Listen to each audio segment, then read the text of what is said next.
Oh, they're some of the worst types of stalks where the animals are feeding away from you, and it just feels like it's a never-ending battle. You're trying to catch up.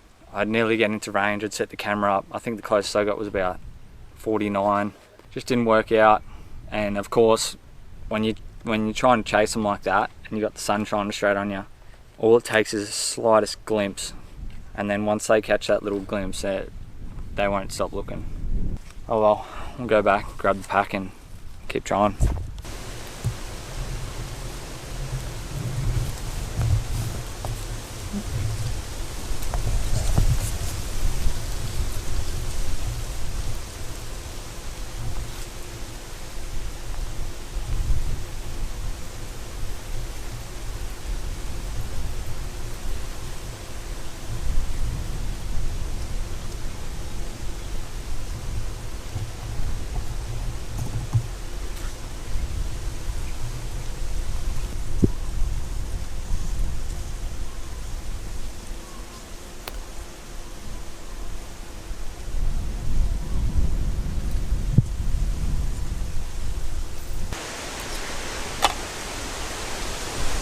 In terms of food when I'm hunting, pretty much always bring the same thing.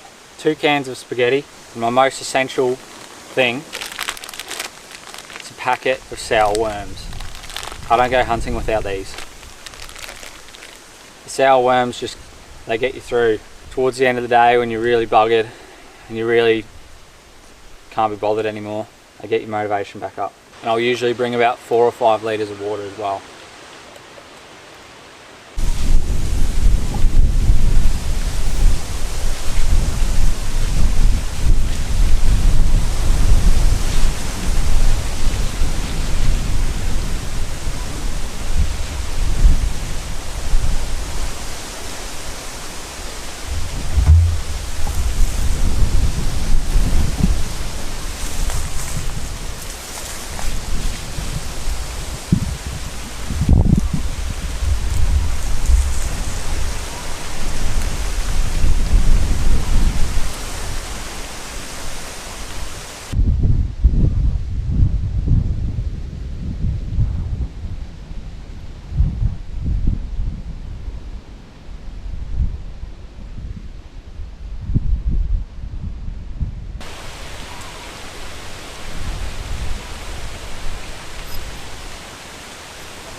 Bloody hell.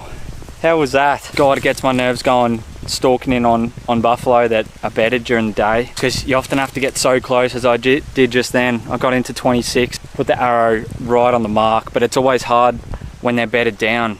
They can be very deceiving, you know, their body might be canted or whatnot, so I always like to get nice and close if I'm going to take a shot like that. But as you've seen, the arrow buried right down to the fletchings. I'm guessing the arrow would have hit the dirt on the opposite side. We'll walk over there now and have a look at her. Perfect young buffalo, perfect for eating. So this tree just behind me, right there was where the shot was. So I'll keep the camera rolling. I'll show you how far she went.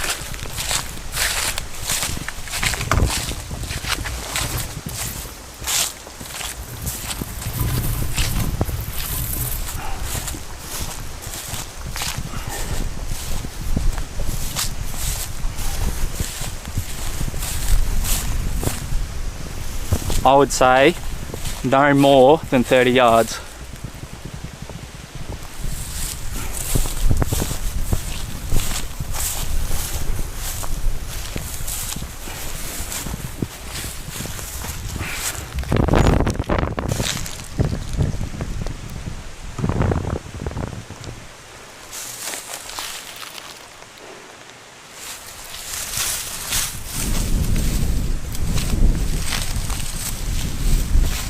There we go.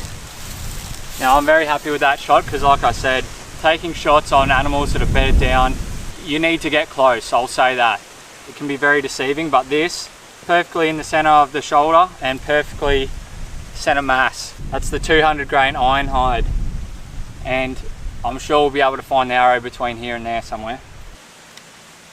Righto guys, so the first thing I like to do while the animal is sort of laying up like this, after I've taken photos or whatever, the first thing I'll do is take the back straps, because it's nice and easy while the animal's laying up like this. So what we're going to do, make a big cut through the skin all the way along the spine. I like to use two knives. I like to use one knife for cutting through the skin, and then another sharper knife for all the meat, because cutting through the skin really dulls a knife.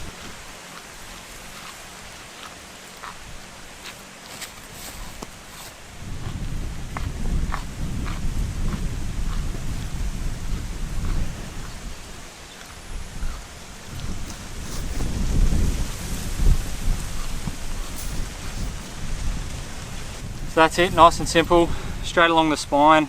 And then I like to sort of cut down the sides so that this skin can easily just flap down out of the way. I'll show you what I mean. So I cut down each side a bit, and then now you just work that skin off. And because I've made this cut here, the skin will just hang off and it'll stay out of your way.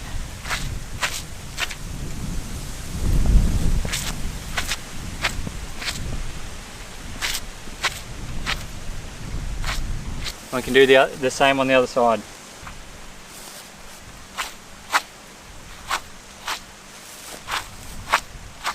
What you can do the same at the back, cut down the sides a bit so that the skin stays out of your way.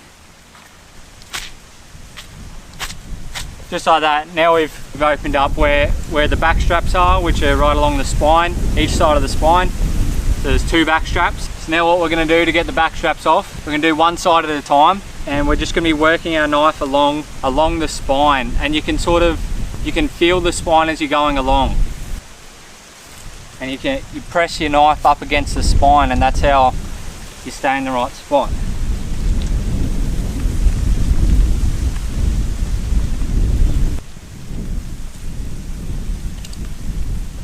And then you're just going along and just working that meat off the spine, running your knife along the bone. If you just run your knife along the bone, you can't go wrong. And you'll feel when you hit the bottom, because there'll be more bone down there. And then what you do, you begin working the back strap off. So you make a cut to the side here, same thing, just following the bone.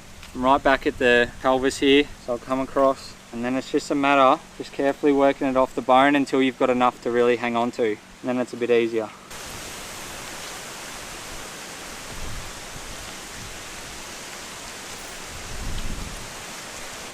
And you see, once you've got enough to hold on to, you can you just pull it, and then you're just working it off with your knife. That's quite easy.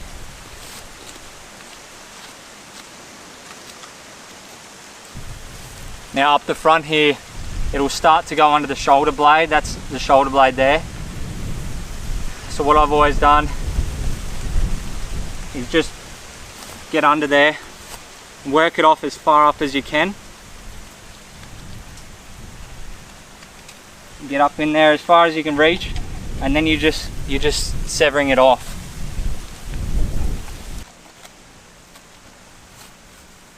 I'll give you a better look here, guys. This is that back strap we just cut out. You can see these are the ribs running along here, and they're obviously really hard. This is the spine running along here. This is all bone. So as you're running your knife down here, you're pressing against that spine,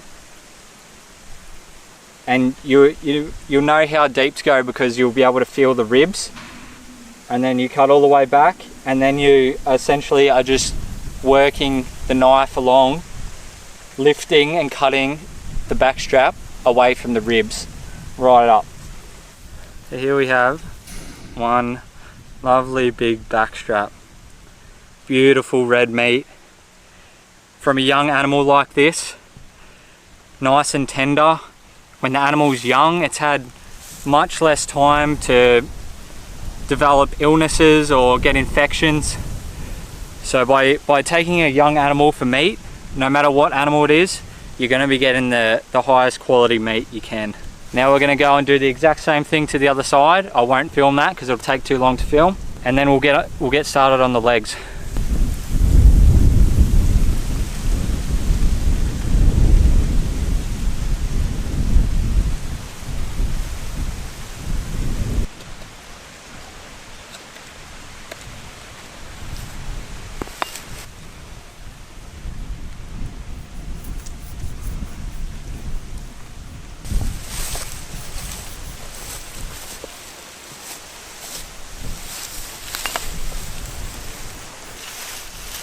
Alright, so first step, like I just did, you want to roll the buffalo into its side at this point.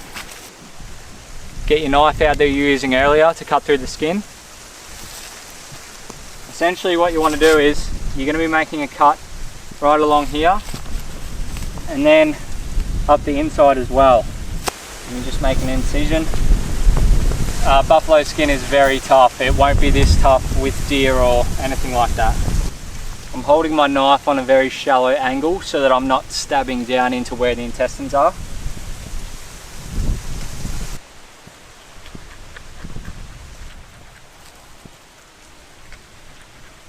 Righto, now that we've made that cut following the contour of the back leg just through the skin, I just wanted to say, with the meat that you do cut off, the back straps for example, I really recommend getting it straight into a bag as soon as possible. It is good to air the meat out if there's no flies around, but I'm not going to recommend it because nearly always there's going to be flies.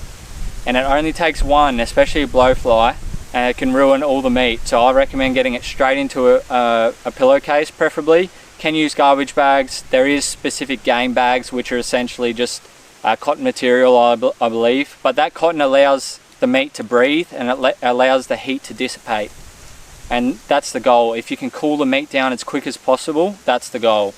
But yes, I will say that, be very careful of flies. Right, the next step, we're going to cut this a little bit further, but we're going to lift the leg up and then continue cutting around.